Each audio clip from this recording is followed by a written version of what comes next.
Balak balabar kawat burinya, pamarentah Kabupaten Bandung ngagelar sosialisasi Perda Bupati, ngenaan ADPD jeung dana desa, pikeun camat jeung kades di sakuliah Kabupaten Bandung.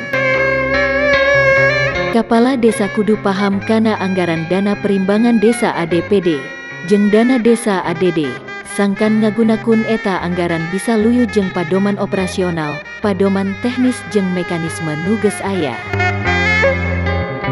Dina kasempetan eta, Bupati Bandung Dadang Supriyatna tandes, yen sosialisasi ADPD jeung dana desa teh, saenyana diperlukeun pikeun sasaran kapala desa, sabab ADPD jeung dana desa, asalna tina dua sumber.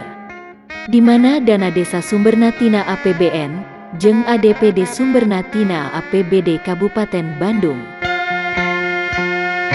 Bupati Bandung Dadang Supriyatna nu nelah jujuluk Kang DS teh mitutur, yen tangtu, kapala desa teh salaku bagian nu narima, ku kituna bisa ngalaksanakeun luyu jeung padoman operasional tur teknis, mekanisme jeung saterusna, akhirna teu aya kalepatan administrasi, ku margi urang sadayana kedah aya pertanggungjawaban. Kang DS ngembohan, inyana menta ka para kades sakabupaten Bandung, sangkan paham kana aturan ngenaan ADPD jeung dana desa. Leuwih ti eta, kades teh salaku nu narima anggaran.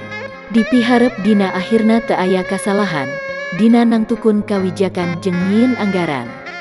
Mudah-mudahan ku ayana kagiatan informasi jeung sosialisasi ieu teh, tangtuna bisa ngaminimalkeun masalah-masalah anu lumangsung samemehna, anu memang hantes sakabeh kapala desa paham kana eta hal, tapi kaharepna, ieu teh bisa ngaminimalkeun masalah-masalah eta.